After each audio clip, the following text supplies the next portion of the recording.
6টা দোয়া এবং জিকির আছে, যেই দোয়া জিকিরগুলো কোরআন হাদিসে বর্ণিত সকল দোয়া জিকিরের খোলাসা, সারমর্ম এবং নির্যাস। এই 6টাকেও যদি কোনো মুসলমান নিয়মিত আঁকড়ে ধরে, তাহলে কোরআন এবং হাদিসের যত দোয়া এবং জিকির আছে কেমন যেন তার নির্যাসটা নিয়মিত সে আমল করলো। বলবো সেগুলা। এই 6টা দোয়া এবং জিকিরের মধ্যে সর্বপ্রথম হলো নবী করিম সাল্লাল্লাহু আলাইহি সাল্লামের প্রতি দুরূদ প্রেরণ করা। নবীজি সাল্লাল্লাহু আলাইহি সাল্লামের প্রতি দুরূদ প্রেরণ করার আমল এরকম আমল, আপনি যদি সারা দিনে শুধুমাত্র নবীজির প্রতি দুরূদ প্রেরণ করার আমলটাই জিকির হিসাবে সবচেয়ে বেশি করেন, দোয়া হিসাবে যদি এটাই আপনি সারাদিন করতে থাকেন, তো আপনার জন্য যথেষ্ট হবে। আল্লাহর কাছে আর কিছু না চাইলেও চলবে, আর কিছু না চাইলেও চলবে। দুরূদ মানে হলো নবীজির জন্য দোয়া করা। ভাই, আল্লাহ তার হাবিবকে রহম করবেন, আপনার আমার দোয়ার দিকে আল্লাহর তাকানোর কোনো ঠেকা আছে? নবীজি কি আমাদের দোয়ার কোনো মুখাপেক্ষী? কিন্তু আমরা তার জন্য দোয়া করলে ওই চান্সে আল্লাহ তাআলা আমাদের প্রতি অনুগ্রহ করবেন। একবার না, আপনি নবীজির প্রতি একবার রহমতের দোয়া করবেন, একবার দুরূদ পাঠ করবেন। মান সাল্লা আলাইয়া মাররাতান সাল্লাল্লাহু আলাইহি আশারা। নবীজি সাল্লাল্লাহু আলাইহি সাল্লাম বলেছেন, একবার আমার জন্য তোমরা দোয়া করলে, আমার প্রতি দুরূদ পাঠ করলে, আল্লাহ তাআলা তোমাদের জীবনে 10 বার 10 জায়গায় 10 টাইমস তোমাদের উপরে আল্লাহ তাআলা অনুগ্রহ করবেন। আপনি টেরও পাবেন না কত জায়গায় আল্লাহ অনুগ্রহ করেছেন। আল্লাহ বাঁচাই দিয়েছেন, একটুর জন্য শেষ হয়ে যান নাই। ওই যে দুরূদ পড়ছেন, আল্লাহ তাআলা রক্ষা করছে, আপনি খবরও নাই। আল্লাহ তাআলা আপনার প্রতি বিশাল একটা দান করছে, আপনি লক্ষ্যও করেন নাই। ওই যে দুরূদ পড়ছেন একবার, 10 বার রহমত হবে। এভাবে যত দুরূদ পড়বে সে তত রহমত এবং অনুগ্রহ পাবে। এক সাহাবী বলেছেন, ইয়া রাসূলুল্লাহ, আমি আমার দোয়ার কত অংশ আপনার জন্য রিজার্ভ রাখবো? আমি তো আল্লাহর কাছে অনেক কিছু চাইবো, অনেক কিছু নিবেদন করব, আপনার জন্য যেন আল্লাহ রহমত নাজিল করে, এটাই হলো দুরূদ। এই দুরূদটা আমি কি পরিমাণ রাখবো?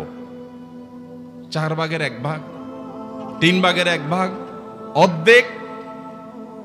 এরপরে সাহাবী বলছেন, আসলে যদি সবগুলোই করি, উনি এক একটা পার্সেন্টেজ বলছেন, আর নবী করিম সাল্লাল্লাহু আলাইহি সাল্লাম বলছেন যে, তাকে বোঝাচ্ছেন যে আরো বেশি করতে পারলে ভালো হয়। তো সাহাবী বাড়াইতে বাড়াইতে শেষ পর্যন্ত বলেন যে, আমার দোয়া যদি সবগুলো আপনার জন্য করি, আমি যদি আর কোনো দোয়া না করি, শুধু আপনার জন্যই দোয়া করি, নবী করিম সাল্লাল্লাহু আলাইহি সাল্লাম তাকে সুসংবাদ দিলেন যে, তাহলে তোমার আর কোনো সমস্যা থাকবে না, সব সমস্যা দূর হয়ে যাবে, তোমার কোনো পেরেশানি থাকবে না। ভাইরা আমার, দুরূদের আমল এমন একটা আমল যে আপনার জীবনে কোনো বিপদ, কোনো মুসিবত, কোনো পেরেশানি, কোনো সমস্যা দেখা দিয়েছে, আপনি যদি দুরূদ পড়তে থাকেন, কোনো কিছু মনে আসছে না, অনেক সময় ছাত্র জিজ্ঞেস করে, ভাই পরীক্ষার হলে পড়া ভুলে গেছি, কি করবো? আমি দুরূদ পড়া শুরু করেন। আরবদেরকে দেখা যায় কোনো কিছু ভুলে গেলে তারা বলে আল্লাহুম্মা সাল্লি আলা মুহাম্মদ, আল্লাহুম্মা সাল্লি আলা মুহাম্মদ, এটা শুরু করে তারা। কারণ নবী করিম সাল্লাল্লাহু আলাইহি সাল্লাম এর হাদিস থেকে স্পষ্টভাবে, একটি নয় বহু হাদিস থেকে প্রমাণিত, যে ব্যক্তি দুরূদটা নিয়মিত পাঠ করবে, সালাত আলা নবীটাকে যে ব্যক্তি আঁকড়ে ধরবে, সব সময় তার মুখ থেকে সালাত সালাত সালাম চলতে থাকে, এই ব্যক্তির সকল গুনাহ আল্লাহ মাফ করে দিবেন, সকল পেরেশানি আল্লাহ তাআলা মুক্ত করে দিবেন।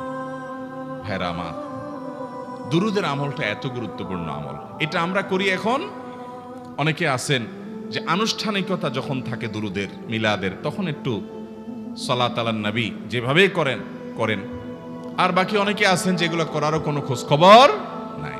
দুরূদ বেশি বেশি করে পাঠ করবো তো ইনশাআল্লাহ। সবচেয়ে শ্রেষ্ঠ দুরূদ, সবচেয়ে উত্তম দুরূদ হলো দুরূদ ইব্রাহিম, যেটা নামাজে পড়েন। আর সবচেয়ে সংক্ষিপ্ত দুরূদ হলো সাল্লাল্লাহু আলাইহি ওয়াসাল্লাম।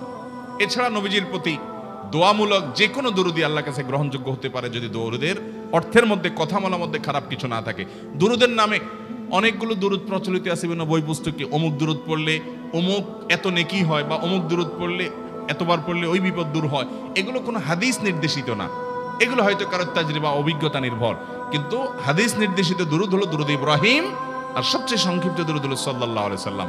অর্থের ভিতরে যদি খারাপ কিছু, শিরকের কিছু না থাকে, নবীকে আবার আল্লাহর পর্যায়ে পৌঁছানোর মতো গুমরাহি যদি না থাকে দুরূদের অর্থের মধ্যে, তাহলে যে কোনো দুরূদই আপনি আল্লাহর কাছে পেশ করতে পারেন। তাহলে 6টা দোয়া হলো কোরআন হাদিসের শত শত সহস্র দোয়ার নির্যাস এবং খোলাসা। তার 1 নম্বর হলো দুরূদের আমল। করবো না বেশি বেশি ইনশাআল্লাহ? আমার জীবনে বহুবার এমন হয়েছে, বহুবার এমন এমন বিপদ যে দেয়ালে পিঠ ঠেকে গেছে, এখান থেকে উদ্ধারের কোনো পথ আর চোখের সামনে দেখা যাচ্ছে না। আমি এই আমলটি, এর পাশাপাশি ইস্তেগফারের আমল যেটা দ্বিতীয় নম্বরে বলবো আমি, এই দুটি আমল কন্টিনিউয়াসলি করে গেছে, হরদম প্রতি নিঃশ্বাসে নিঃশ্বাসে, বাস টয়লেটের টাইম বাদে বাকি ফুল টাইম এটা দুরূদ এবং ইস্তেগফার অব্যাহত রাখছি। আল্লাহ তাআলা এমন ভাবে অলৌকিক ভাবে উদ্ধার করেছেন যে আমার কল্পনায়ও আসে না যে এখান থেকে এভাবে হেল্প হতে পারে। ভাইরা আমার অভিজ্ঞতার 2 পয়সার কোনো মূল্য নাই। আমার অভিজ্ঞতা কি আসলো না আসলো এটাতে কিছু আসা যায় নাই। রহমতুল্লিল আলামিন আল্লাহর রাসূল আল্লাহর নবী ওয়াদা করেছেন যে আপনার পেরেশানি দূর হবেই হবে ইনশাআল্লাহ। অতএব দুরূদের আমল বেশি বেশি করব না ইনশাআল্লাহ। নাম্বার 2, ইস্তেগফার। ইস্তেগফার এটাও বেশি বেশি করতে হবে, দুরূদও বেশি বেশি করতে হবে। দুরূদের ব্যাপারে নবী করিম সাল্লাল্লাহু আলাইহি সাল্লাম এক হাদিসে বলেছেন, আকসিরু আলাইয়া মিনাস সালাতি মিন ইয়াউমিল জুমআতি ওয়া লাইলাতিল জুমআহ। জুমার রাতে আর জুমার দিনে, অর্থাৎ বৃহস্পতিবার দিবাগত রাত আর জুমার দিন শুক্রবার, এই সময়গুলোতে তোমরা আমার প্রতি বেশি বেশি দুরূদ পাঠ করো। এই যে নবীজি বলছেন বেশি বেশি পাঠ করো, তাহলে দুরূদটা বেশি বেশি পাঠ করতে হবে। ঠিক একইভাবে 2 নম্বর যেটা, দ্বিতীয় আমল যেটা ইস্তেগফার, এটাও বেশি বেশি করতে হবে। কারণ ইস্তেগফার সম্পর্কে কোন কোন হাদিসের ভাষ্যের মধ্যে মান লাজিমাল ইস্তেগফার ভাষ্য এসেছে, অর্থাৎ যে ব্যক্তি ইস্তেগফারকে আঁকড়ে ধরবে, এটাকে কন্টিনিউয়াসলি করবে, ইস্তেগফার কখনো ছাড়বে না, সবসময় তার মধ্যে ইস্তেগফার অব্যাহত থাকবে, ওই ব্যক্তিকে আল্লাহ রাব্বুল আলামিন বিভিন্ন পেরেশানি থেকে সারপ্রাইজড হওয়ার মতো এমন এমন পথ বের করে দিবে যে সে চিন্তাও করে নাই। তার পেরেশানি থেকে মুক্তির পথ আল্লাহ তাআলা দেখায় দিবেন। ইস্তেগফার কিভাবে করবেন ভাই? ইস্তেগফার এমন একটা আমল, এটা ছাড়া তো আমাদের উপায় নাই ভাই। ইস্তেগফার আমাদের দুনিয়ার পেরেশানি দূর করবে, আখিরাতের পেরেশানি দূর করবে। দুনিয়ার পেরেশানি আমাদের বিপদ আপদ মুসিবত, এগুলো রিজিকের অনটন অভাব এগুলা, আর আখিরাতের পেরেশানি হলো আমাদের পাপ গুনাহ এগুলা। কোরআনে কারিমে আল্লাহ রাব্বুল আলামিন সূরা নূহের মধ্যে আল্লাহ নবী নূহ আলাইহিস সালাম তার সম্পর্কে বলছেন, ফাকুলতুস্তাগফিরু রাব্বাকুম ইন্নাহু কানা গাফফারা ইউরসিলিস সামাআ আলাইকুম মিদরারা ওয়া ইউমদিদুকুম বিআমওয়ালিন ওয়া বানিন ওয়া ইয়াজআল লাকুম জান্নাতিন ওয়া ইয়াজআল লাকুম আনহারা। তিনি বলেন, আমি বলেছি আমার জাতিকে তোমরা ইস্তেগফার কাছে ইস্তেগফারটা করতে থাকো। রুটি রুজি নাই, চাকরি নাই, ইনকাম নাই, ব্যবসা খারাপ যাচ্ছে, পেরেশানি হচ্ছে, ইস্তেগফার ধরো, কি হবে? ইন্নাহু কানা গাফফারা। যদি ইস্তেগফার করো, 1 নম্বর লাভ হলো আল্লাহ মাফ করে দিবেন গুনাহ। ইউরসিলিস সামাআ আলাইকুম মিদরারা, যাতে ফসল ভালো হয়, রিজিক ভালো হয়, সেই ব্যবস্থা আল্লাহ করবেন। ওয়া ইউমদিদুকুম বিআমওয়ালিন ওয়া বানিন, ছেলে মেয়ে হয় না অথবা ভালো ছেলে মেয়ে নাই, আল্লাহ তাআলা নেক সন্তান দিয়ে তোমাকে শক্তিশালী করবেন, সম্পদ দিয়ে শক্তিশালী করবেন। ওয়া ইয়াজআল লাকুম জান্নাতি ওয়া ইয়াজআল লাকুম আনহারা, আল্লাহ তাআলা প্রসবন দিবেন, ফসল দিবেন, বরকত দিবেন রুজিতে। কিসের মাধ্যমে? ইস্তেগফার। কিসের মাধ্যমে ভাই? ইস্তেগফার। আহা, ইস্তেগফারের আমল আমাদের দেশে মানুষ আমরা জানি না ভাই। এটাও আরবদেরকে আমি দেখেছি সারাক্ষণ তারা অবসর সময়গুলোতে ইস্তেগফার করতে থাকে, আস্তাগফিরুল্লাহ ওয়া আতুবু ইলাইহি, আস্তাগফিরুল্লাহ আস্তাগফিরুল্লাহ। মানে কি? আল্লাহর কাছে আমি ক্ষমা প্রার্থনা করি, আল্লাহর কাছে আমি মাপ চাই, আল্লাহর কাছে আমি তওবা করি, আল্লাহর দিকে আমি ধাবিত হই, আল্লাহর কাছে আমি ফিরে যাই, আস্তাগফিরুল্লাহ আস্তাগফিরুল্লাহ। আপনি বসে আছেন নিরিবিলি, ভাইরা আমার, এখন আর নিরিবিলি বলতে কোনো সময় নাই, এখন আর ফ্রি টাইম নাই, এখন আর আমাদের অবসর টাইম নাই। আস্তাগফিরুল্লাহ কখন বলবো? মোবাইল টিপতে টিপতে টিপতে টিপতে, ফেসবুকের নোটিফিকেশন দেখতে দেখতে দেখতে, লাইক কমেন্ট গুনতে গুনতে আমাদের এখন কোনো ফুরসত নাই। বাহিরে তো নাই, টয়লেটে গেলেও তখন আমাদের ব্যস্ততা মোবাইল নিয়ে, ফেসবুক নিয়ে, ঘুমাইতে গেলেও আমাদের ব্যস্ততা। ও ভাই আমার, অথচ আমার হায়াত শেষ হয়ে যাচ্ছে, আমল নামার শূন্য খালি, ফেসবুক টিপাটিপিতে পরিপূর্ণ। আল্লাহর কাছে কি নিয়ে যাবেন? ইস্তেগফার করবেন তো ইনশাআল্লাহ? অবসর সময় ইস্তেগফার করবেন তো ইনশাআল্লাহ? নিরিবিলি আছেন, একাকী আছেন, ইস্তেগফার চালায় দেন। 10 সেকেন্ড টাইম পাইছেন, ইস্তেগফার শুরু করে দেন। ডাক্তারের কাছে গেছেন, ওয়েটিং এ আছেন, বসে আছেন, ইস্তেগফার করতে থাকেন। সিরিয়াল আছেন কোনো কাজের, ইস্তেগফার করতে থাকেন। ডিউটিতে যাচ্ছেন গাড়িতে, বাইসাইকেলে, বাইকে, যে কোনো ভাবে পায়ে হেঁটে ইস্তেগফার করতে থাকেন। যে কোনো অবসরের সময়গুলোকে ইস্তিগফার দিয়ে পরিপূর্ণ করে দেন। ভাইরা আমার, ইস্তিগফার সকল সমস্যার সমাধান। ইস্তিগফারের ভিতরে সবচেয়ে শ্রেষ্ঠ ইস্তিগফার হলো সাইয়্যিদুল ইস্তিগফার। সাইয়্যিদুল ইস্তিগফারটা যদি মুখস্থ না পারেন, অন্তত লিখিত ভার্সনটা পড়েন। সাইয়্যিদুল ইস্তিগফারের যে অর্থ, এটার যে মর্ম, বড় হৃদয়গ্রাহী ভাই, বড় মর্মস্পর্শী। ইমানদার এটার অর্থের দিকে তাকায় যদি পড়ে, তো তার অন্তর না গলে পারে না। আল্লাহুম্মা আনতা রব্বি, হে আল্লাহ আপনি আমার রব, আপনি আমার পালনকর্তা লাগেন। আপনার সাথে আমার এই সম্পর্ক, আমি আপনার গোলাম, আপনি আমার রব, এই সম্পর্কটা আপনার সাথে আছে।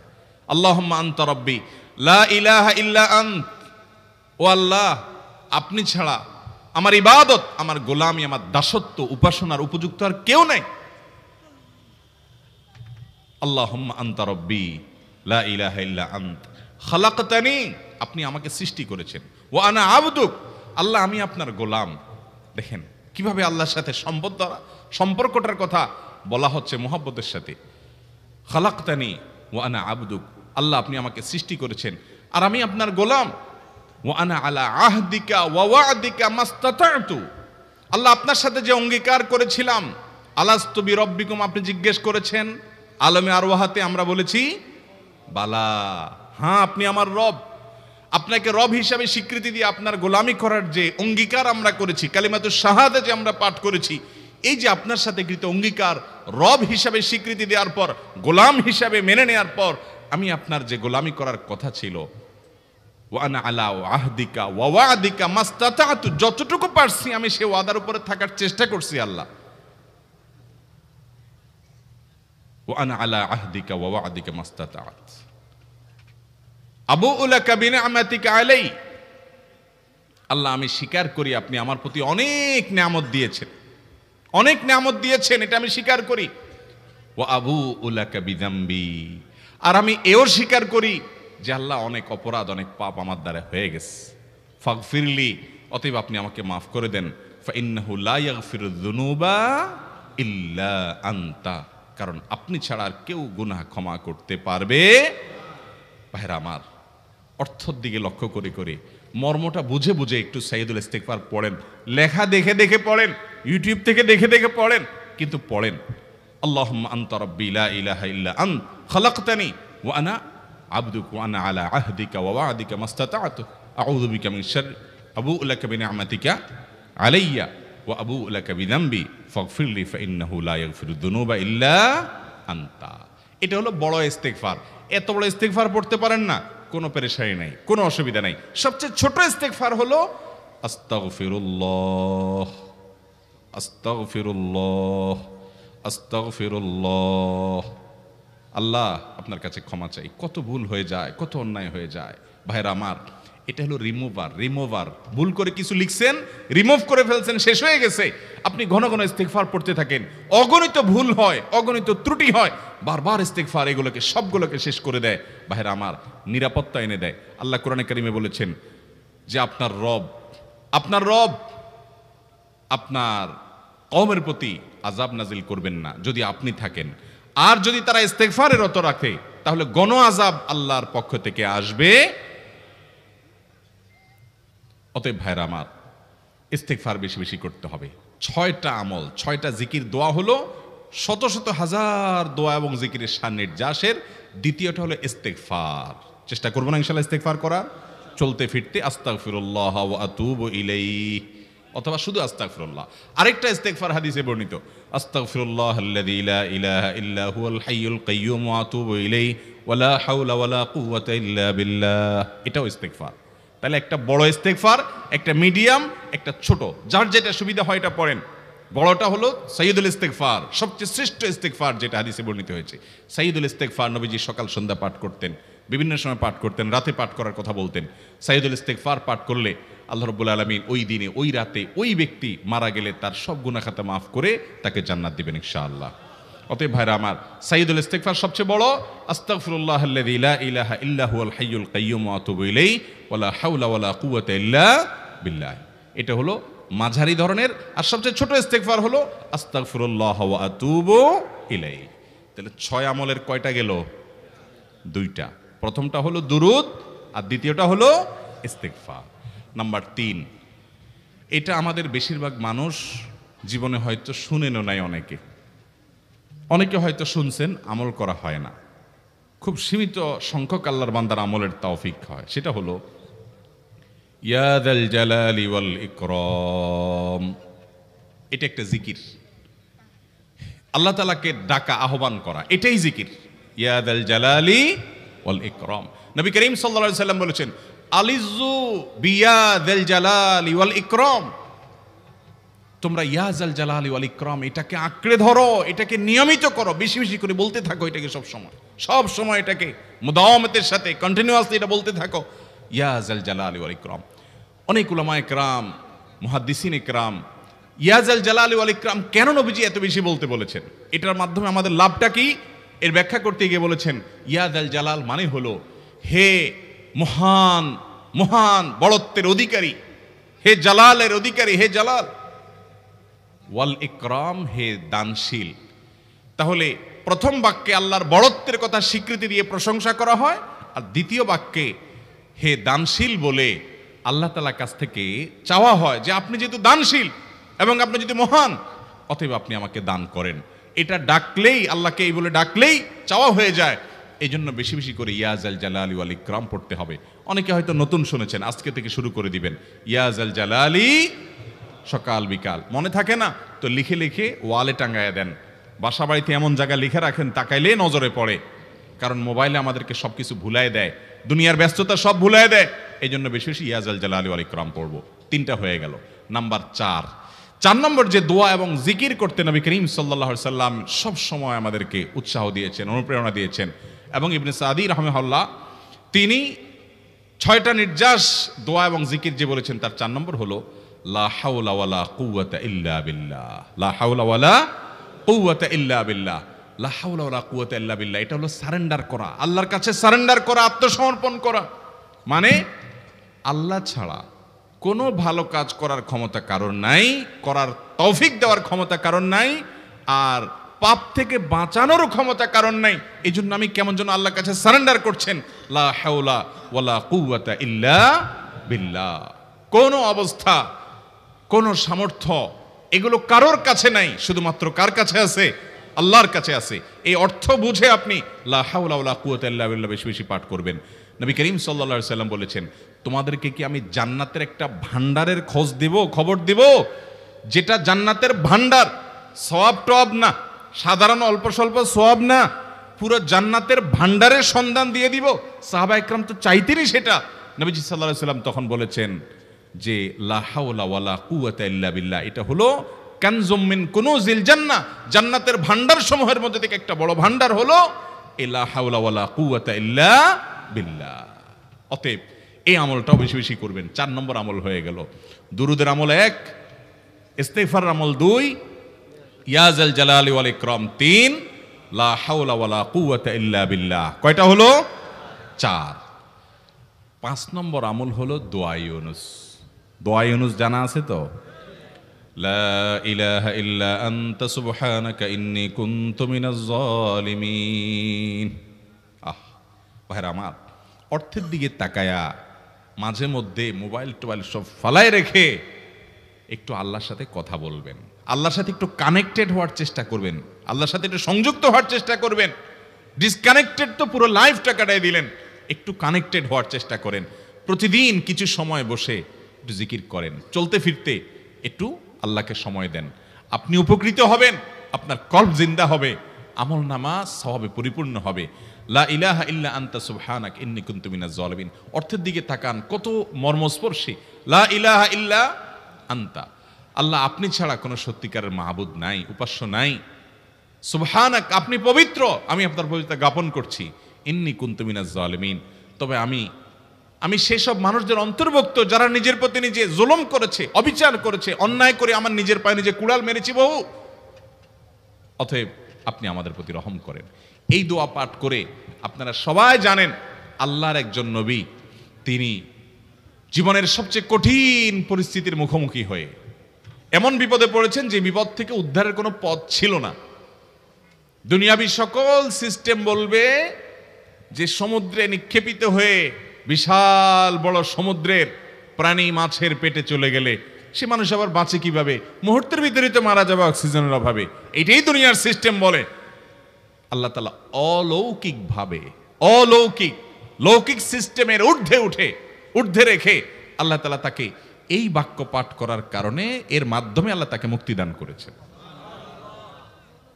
এবং আল্লাহ তাআলা এই ঘটনা কোরআনে উল্লেখ করার পর একটা সুসংবাদ বলছেন আমাদের সবার জন্য, বিরাট বড় আনন্দের সংবাদ। আল্লাহ বলেছেন, ওয়াকাযালিকা নুনজিল মুমিনিন।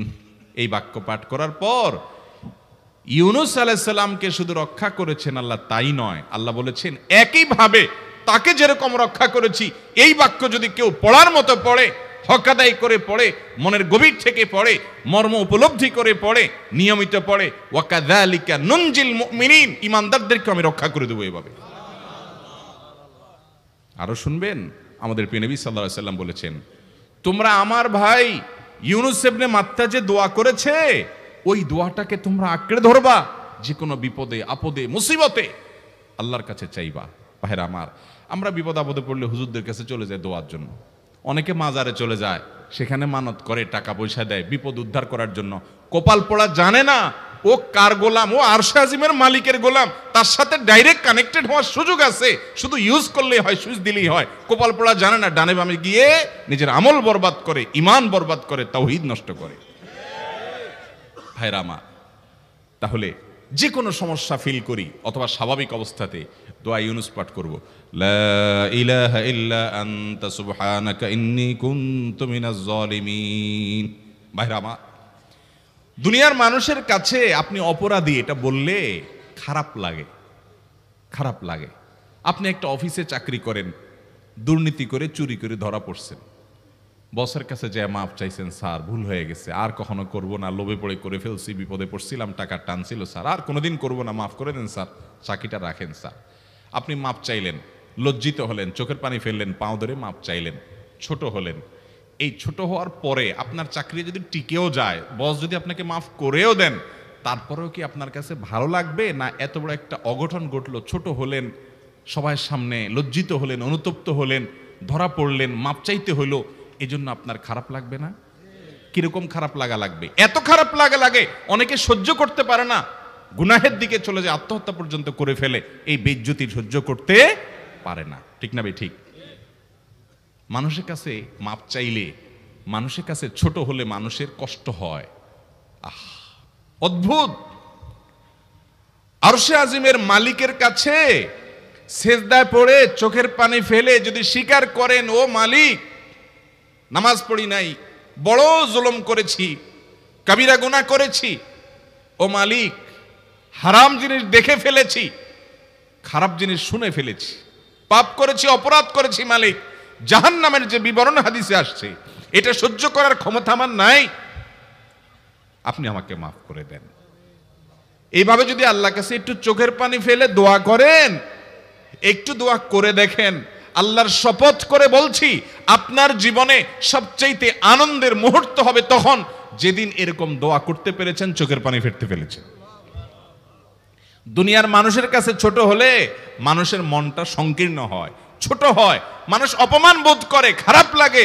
মালিকের কাছে যদি কেউ মাপ চায়, চোখের পানি ফেলে, ইস্তেগফার করে, ছোট হয়, তাহলে তার অন্তরে আরো আনন্দ অনুভব হয়। সালহাতু সঙ্গে বুদি দিল খরাশ, আজমোদে এক জামানা খাকে বাস। পাথর হয়ে বহুকাল ছিলে ভাই, কিছু কালের জন্য একটু মাটি হও, আসো, একটু মাটি হয়ে দেখো। পাথর হয়ে তুমি যতটা আনন্দিত হয়েছো, পুলকিত হয়েছো, পরিতৃপ্ত হয়েছো, আরশে আজিমের মালিকের শপথ করে বলছি, আল্লাহর কাছে মাটি হয়ে, ছোট হয়ে, তুচ্ছ হয়ে, অপমানিত হয়ে, ক্ষমা চেয়ে, ইস্তেগফার করে তুমি যখন লা ইলাহা ইল্লা আনতা সুবহানাকা ইন্নী কুনতু মিনাজ জালিমিন, নিজে পাপ করেছো এটা স্বীকার যখন করবে, তখন আল্লাহ তাআলা শুধু মাফ করবেন না, তোমাকে ঈমানের স্বাদ দিবেন, তুমি সাথে সাথে অন্তরে সেটা অনুভব করবা। ভাইরা আমার, আল্লাহর দিকে ধাবিত হব তো ইনশাআল্লাহ? গুনাহের, পাপের, অপরাধের পথ ছেড়ে আসবো তো ইনশাআল্লাহ? লা ইলাহা ইল্লা আনতা সুবহানাকা ইন্নী কুনতু মিনাজ জালিমিন। কোরআন হাদিসের নির্যাসের 5 নম্বর আমল দোয়া ইউনুস। নবীজি সাল্লাল্লাহু আলাইহি সাল্লাম বলেছেন, আমার ভাই ইউনুস আলাইহিস সালাম তিনি আল্লাহর কাছে এটা পড়ে যেরকম বিপদ থেকে রক্ষা পেয়ে গেছেন, তোমরা আমার ভাই ইউনুস আলাইহিস সালামের দোয়াটা বেশি বেশি পড়বা, ওইটাকে তোমরা আঁকড়ে ধরবা, তোমাদেরকে আল্লাহ তাআলা উদ্ধার করবেন। আল্লাহ কোরআনে ওয়াদা করেছেন, ওয়া কাযালিকা নুনজিল মুমিনিন, এভাবে আমি ঈমানদারদেরকে রক্ষা করব। অতএব ভাইরা আমার, বিপদ আপদে ওই মাজারে দৌড় দিবেন না, হুজুরের কাছে দোয়া চান, এটাতে দোষের কিছু নাই, কিন্তু সবকিছুর আগে আপনি নিজে নিজের মালিকের কাছে চান। আমরা অনেকে দোয়া করি না, কেন করি না? আমরা মনে করি যাই রে, আমি এত গুনাহগার মানুষ, আমার দোয়া কবুল হবে, এই জন্য হুজুরের কাছেই শুধু যায়, যে হুজুর যদি কিছু বলে দেয়। আল্লাহর কাছে ডাইরেক্ট চাইলে যে পাওয়া যাবে, এটা অনেক মুসলমান বিশ্বাস করে না, ভালো করে জানে না। ভাইরা আমার, আল্লাহ কোরআনে বলেছেন, উদউনি আস্তাজিব লাকুম, তোমরা আমার কাছে দোয়া করো, আমি কবুল করব। ওয়াদা করেছেন আল্লাহ তাআলা। আমার রব কি ওয়াদার খেলাফ করে? আমাদের রব ওয়াদার খেলাফ করে? ইন্নাহু লা ইউখলিফুল মিআদ, তিনি ওয়াদার খেলাফ করেন না। তিনি বলেছেন তোমরা দোয়া করো, হালাল বক্ষণ থাকে, যদি হালাল উপার্জন যদি থাকে, শরীরে যদি হারাম যদি না থাকে, শর্ত আদায় করে দোয়া যদি করেন, দোয়া করে আবার হুলস্থুল যদি না করেন, তাড়াহুড়ো যদি না করেন, দোয়া করে আল্লাহর কাছে দরখাস্ত জমা দিয়ে দেন, দুরূদ পাঠ করেন, শর্ত আদায় করে দোয়া করেন, আপনি যত অপরাধী হন, যত গুনাহগার হন, যত পাপিষ্ঠ হন, আল্লাহ আপনার দোয়া কবুল করবে। আচ্ছা ভাই, আমরা যত খারাপ হই, আপনি নামাজ পড়েন না, আপনি ফিল্ম দেখেন, আপনি হারাম জিনিস দেখেন, আপনি অনেক খারাপ কাজ করেন, গালিগালাজ করেন, মানুষের হক মারেন, যত খারাপ আপনি হন, আপনি ইবলিসের চেয়ে বেশি খারাপ হতে পারবেন? ইবলিসের চেয়ে বেশি খারাপ হওয়ার সুযোগ আছে? খারাপের বাপ সে, তার মতো খারাপ তো আপনি চাইলেও হতে পারবেন না, ঠিক না বে ঠিক? আচ্ছা, এই ইবলিস আল্লাহর কাছে দোয়া করছে কখন? এমন সময় যখন আল্লাহ তাকে নির্দেশ করছে সেজদা করো, আদমের সম্মানে। সেই নির্দেশ সে লঙ্ঘন করেছে, ডাইরেক্ট আল্লাহর সামনে সরাসরি লঙ্ঘন, সরাসরি বিদ্রোহ। আপনার সামনে আপনার ছেলে, আপনার কর্মচারী, আপনার কাজের লোক ডাইরেক্ট যদি একটা জিনিস বলে পারবো না, কি পরিমাণ মেজাজ আপনার গরম হবে চিন্তা করেন। অথচ আপনিও মানুষ, সেও মানুষ, আর আল্লাহ হলেন সৃষ্টিকর্তা, এ হলো সৃষ্টি। সে যুক্তি দেখায়, খালাক্তানি মিন নার ওয়া খালাক্তাহু মিন তিন, আমারে আগুন থেকে তৈরি করছেন, তারে মাটি থেকে তৈরি করছেন, আমি কেন তারে সিজদা করব? তর্ক যুক্তি হাজির করে আল্লাহর নির্দেশকে আল্লাহর সামনে লঙ্ঘন করেছে। কত ডেঞ্জারাস সিচুয়েশন বুঝেন, কি পরিমাণ রাগ আল্লাহ রাব্বুল আলামিন হওয়ার কথা। তার তো গুণবাচক নাম শুধু রহমান রহিম না, তার গুণবাচক নাম আছে কি? কাহার, জব্বার। তো আল্লাহ রাব্বুল আলামিনের এই গুণবাচক নামও তো আছে। তিনি হচ্ছে প্রচন্ড রকমের কাহারের অধিকারী। তো আল্লাহর সামনে ডাইরেক্ট তার আদেশকে লঙ্ঘন করেছে, হঠকারিতা দেখিয়েছে, অহংকার করেছে, দম্ভ দেখিয়েছে, এত বড় বেয়াদবি করেছে।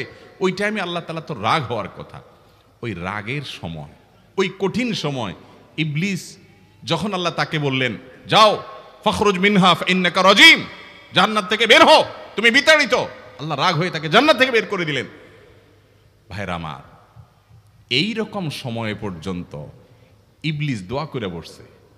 কি দোয়া করছে? রব্বি আনজিরনি ইলা ইয়াউমি ইউবআসুন, আল্লাহ আমাকে সুযোগ দেন, কিয়ামত পর্যন্ত হায়াতটা দেন আমারে, দোয়া করে বসছে। কিন্তু আল্লাহ তাআলা কি করছেন? আল্লাহ বলছেন, তো বড় সাহস তোর, বেটা মাত্র সিজদা করতে বলছেন, করলি না, কমবখত, আবার দোয়া করস? আল্লাহ সেটা বলেন নাই। আল্লাহ কি করছেন? ইন্নাকা মিনাল মুনজারিন, যাও তোমাকে সুযোগ দেয়া হলো। সুবহানাল্লাহ।